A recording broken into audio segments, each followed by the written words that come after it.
Ustaz, Waalaikumsalam warahmatullahi wabarakatuh. Apa makna sebenarnya dari ihdinas siratal mustaqim? Taib. Ihdinas siratal mustaqim. Kita lihat tafsiran-tafsiran para ulama di sini. Ada tafsiran dekat, ada tafsiran jauh. Tafsiran dekat itu sesuai dengan tekstual ayatnya. Tafsiran jauh dilihat dari konteks dan qarinah keterkaitannya. Tafsiran dekat, ihdinas siratal mustaqim. Tafsirkan ayat ketujuhnya. Siratal ladzina an'amta 'alaihim ghairil maghdubi 'alaihim waladdallin. Baik, ihdina, ya Allah berikan kami petunjuk. Berikan kami hidayah. As-siratal mustaqim, yang hidayah itu lurus, bening, tidak berbelok. Siratal ladzina an'amta 'alaihim ghairil maghdubi 'alaihim waladdallin.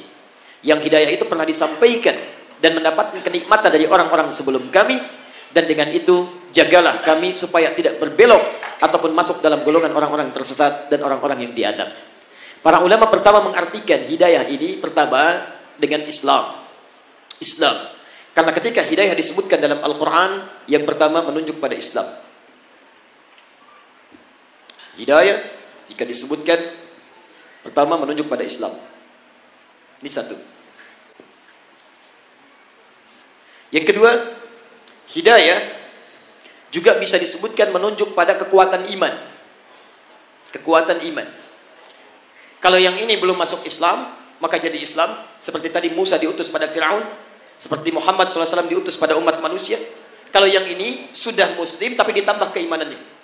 Contohnya Quran surah ke-18 ayat ke-13, paling kiri di pertengahan. Antum pernah dengar Ashabul Kahfi? Sudah beriman belum? Sudah. Lihat ayatnya.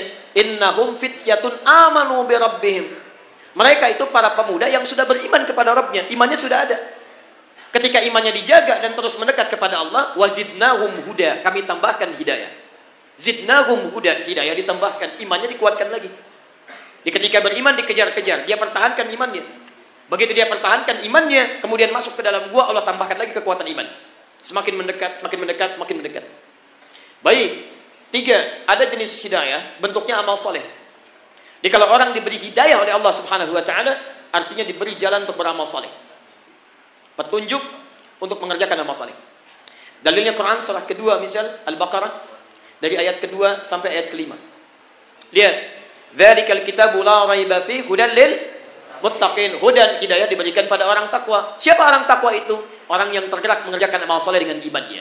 Alladzina yu'minuna bil ghaib wa yuqimunas shalah wa mimma razaqnahum yunfiqun walladzina yu'minuna bima unzila ilaik. Lihat, wabil akhirati hum yuqinun. Orang-orang yang salat, orang yang infak, orang yang baca Al-Quran disebut oleh Allah orang-orang yang mendapatkan hidayah. Ayat 5-nya, ulaika ala hudam mir rabbihim. Mereka itu mendapatkan hidayah dari Rabbnya. Makanya antum ketika, maaf ya, kalau kita mendapatkan hidayah dari Allah, maka seluruh tubuh kita akan tergerak beramal saleh. Bisa. Di antara makna hidayah penambahan iman. Apa fungsi mata? Melihat. Tuh, sudah keliru. Mata itu bukan melihat. Mata itu fungsinya bukan melihat. Kalau cuma melihat, kambing melihat. Elang melihat.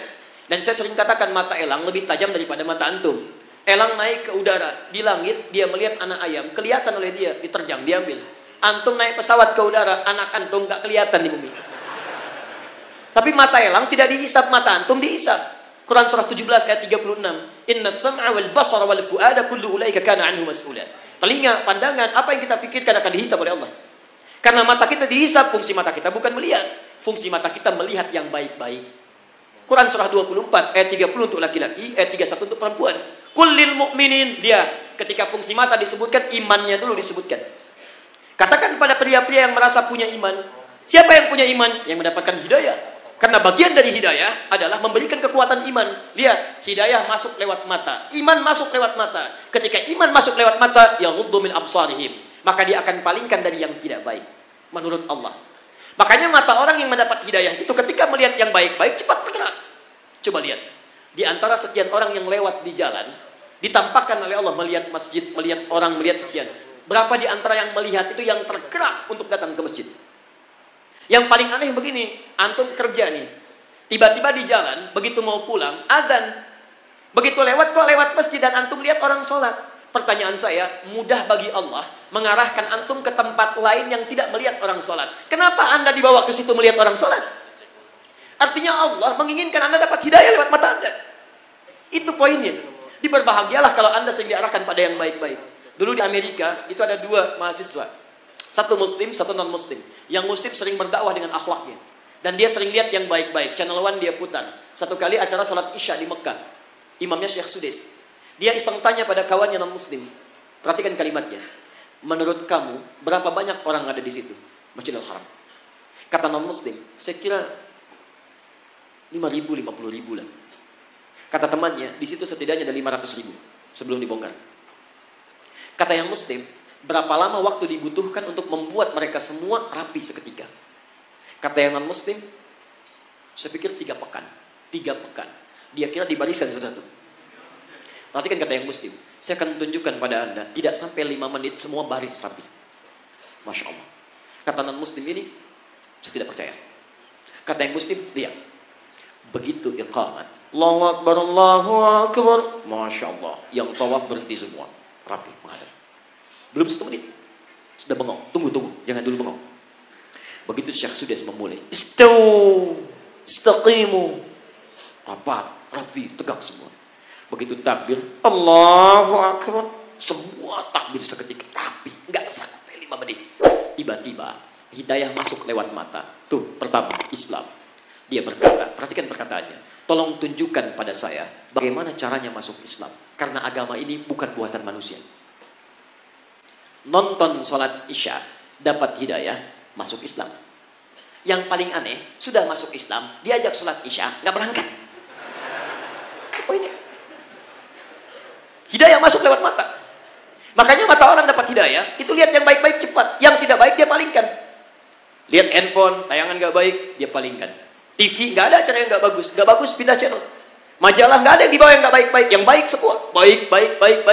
Makanya kalau antum sering lihat yang baik-baik, yang halal-halal, yang haram, antum nggak akan peduli. Seorang suami yang selalu menatap istrinya yang halal, maka matanya tidak akan pernah diarahkan pada yang haram. Demikian pasangan, demikian kehidupan dan cepat bahkan istighfar dia. Kalau dia sudah jadi penghuni surga, lisannya cepat istighfar.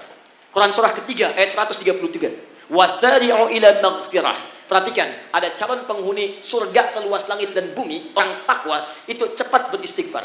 Begitu dia lihat tayangan yang tidak baik, dia palingkan. Lisannya istighfar, astagfirullah. Dan cepat. Antara lisan dengan mata, itu seimbang. Palingkan, astagfirullah. Nggak ada yang terlambat. Astagfirullah. Nah, itu belum. Jelas ya? Jadi, ihdinas shiratal mustaqim bisa dipahami sebagai bimbingan dari Allah supaya mendapatkan keislaman, bisa peningkatan iman, bisa peningkatan amal saleh, ya, bisa petunjuk pada yang baik-baik. Tayyib, ihdinas shiratal mustaqim, yang tidak berbelok, yang lurus, yang baik, yang tegas, yang nyaman, dan inti paling besar itu Al-Qur'an. Nanti tafsir shiratal ladzina an'amta 'alaihim ghairil maghdubi 'alaihim ditafsirkan di Quran surah keempat ayat 69. Yaitu ada para nabi, ulaika ma'al ladzina an'ama Allahu minan nabiyyina was-siddiqina wasyuhada was-shalihin. Jadi kalau antum ingin seperti orang-orang mendapatkan hidayah, ikuti manhaj para nabi, ikuti orang-orang saleh, ikuti jejak para syuhada, ikuti orang-orang jujur. Maka bagaimana caranya? Wa may yuti'illaha war rasul. Ikuti Allah dan Rasul. Itu caranya. Ya. Jadi asal katanya sebetulnya kalau secara bahasa tafsiran ini tidak dekat kepada tunjukkan jalan yang lurus. Ya. Tapi itu kadang sering dipakai. Saya pernah tugas di Saudi, di Mekah tahun 2010. Itu ada sebagian jemaah yang tersesat dari maktabnya. Tapi saya yakin bukan orang Medan. Ya. Kemudian dia bingung kembali, nggak tahu jalan. Lihat askar Saudi, dia nggak bisa bahasa Arab. Askar nggak bisa bahasa Indonesia, nggak nyambung dua-duanya. Maka dia teringat ayat ini, Masya Allah. Pak, ihdinas shiratal mustaqim. Tunjukkan kami jalan yang lurus. Askarnya nggak bisa bahasa Indonesia, pakai bahasa Arab aja nyambung. Paling cepat askarnya teruskan ayatnya. Shiratal ladzina an'amta 'alaihim ghairil maghdubi 'alaihim waladdallin.